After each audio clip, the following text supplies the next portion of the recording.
का भला करने का रास्ता तुष्टीकरण नहीं है, तुष्टीकरण नहीं है, तुष्टीकरण नहीं है।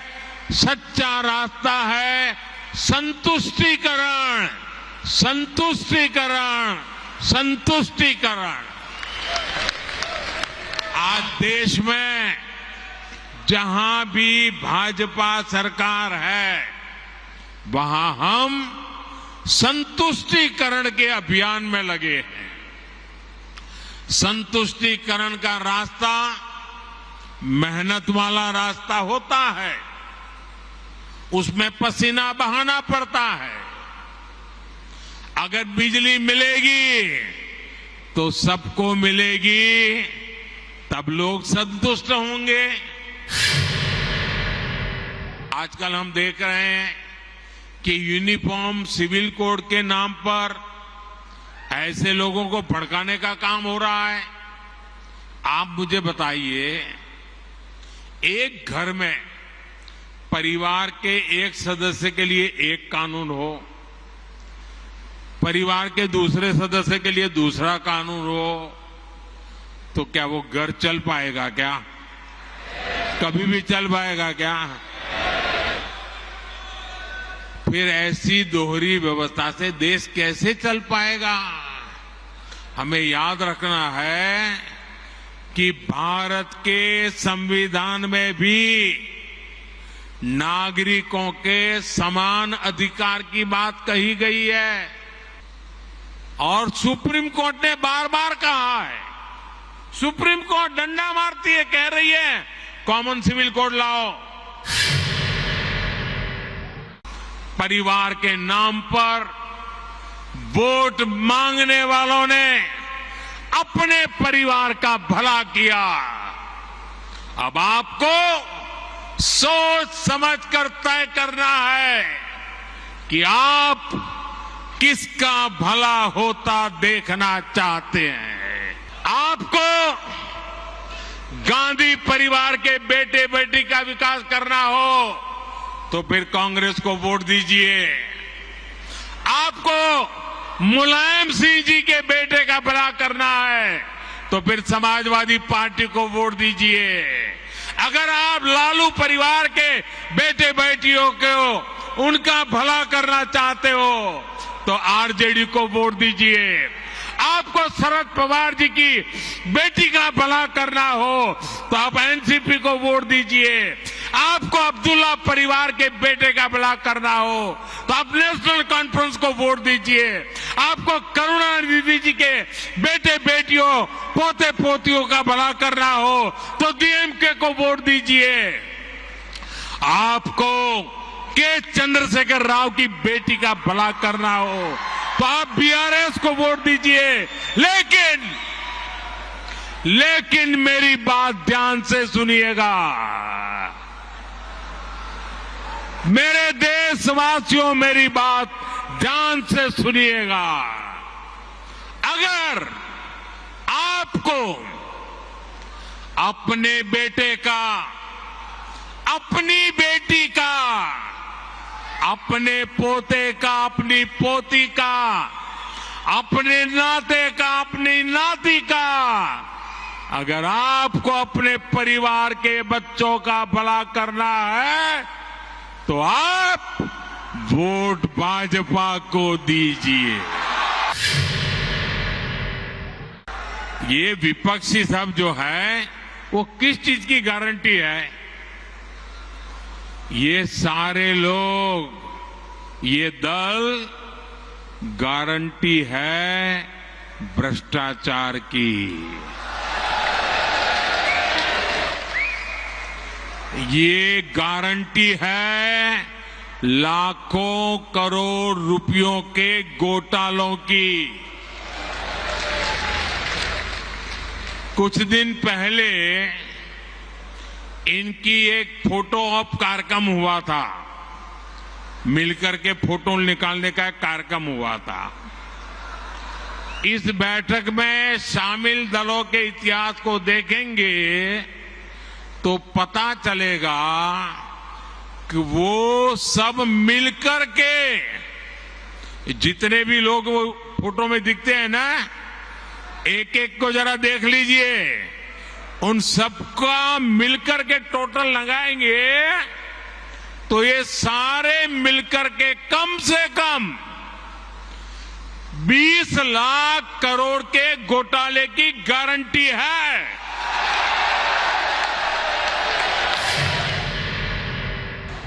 और कांग्रेस का घोटाला ही अकेले लाखों करोड़ों का है।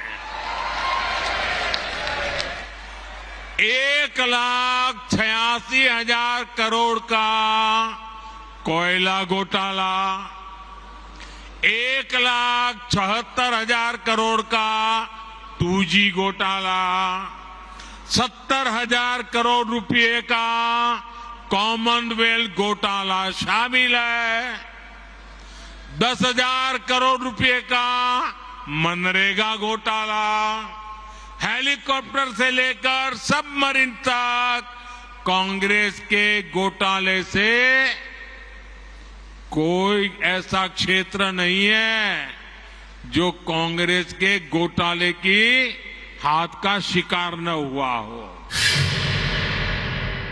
अब दूसरा देखिए, आरजेडी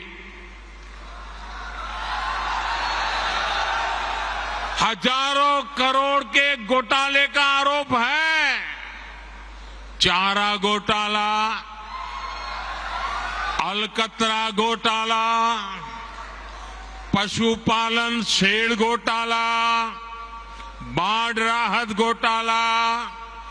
आरजेडी के घोटालों की इतनी लंबी सूची है, अदालतें भी थक गई, एक के बाद एक सजा घोषित करती चली जा रही है। उधर तमिलनाडु में देखिए, डीएमके पर अवैध तरीके से 1.25 लाख करोड़ की संपत्ति बनाने का आरोप, टीएमसी पर भी 23,000 करोड़ रुपए से ज्यादा के घोटाले का आरोप, रोजवेली घोटाला, शारदा घोटाला, शिक्षक भर्ती घोटाला, गो तस्करी घोटाला और कोयला तस्करी घोटाला। बंगाल के लोग ये घोटाला कभी भूल नहीं सकते। अगर मैं एनसीपी की बात करूं तो एनसीपी पर भी करीब 70,000 करोड़ रुपए के घोटालों का आरोप है। महाराष्ट्र स्टेट कोऑपरेटिव बैंक घोटाला, महाराष्ट्र सिंचाई घोटाला, अवैध खनन घोटाला, इनकी लिस्ट भी बहुत लंबी है। इन पार्टियों के घोटालों का मीटर कभी डाउन ही नहीं होता। अगर उनकी घोटाले की गारंटी है तो मोदी की भी एक गारंटी है।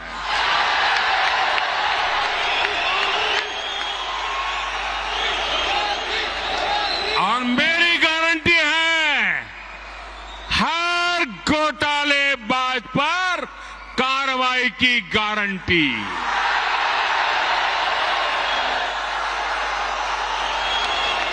हर चोर लुटेरे पर कार्रवाई की गारंटी। जिसने गरीब को लूटा है, जिसने देश को लूटा है, उसका हिसाब तो हो करके रहेगा।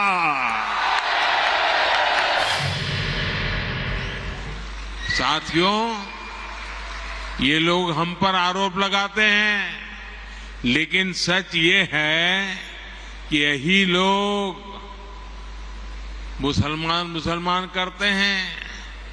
अगर ये मुसलमानों के सही मायने में हितैषी होते तो अधिकांश परिवार, मेरे मुस्लिम भाई बहन शिक्षा में पीछे न रहते, रोजगार में पीछे न रहते, मुसीबत की जिंदगी जीने के लिए मजबूत नहीं रहते।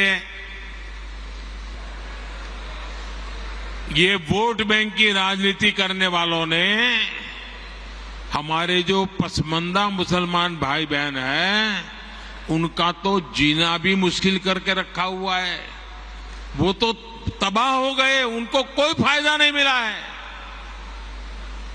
वे कष्ट में गुजारा करते हैं, उनकी आवाज सुनने के लिए कोई तैयार नहीं है। उनके ही धर्म के एक वर्ग ने पसमंदा मुसलमानों का इतना शोषण किया है, लेकिन इसके ऊपर कभी देश में चर्चा नहीं हुई। जो पसमंदा मुसलमान है, उन्हें आज भी बराबरी का हक नहीं मिलता। उन्हें नीचा और अछूत समझा जाता है।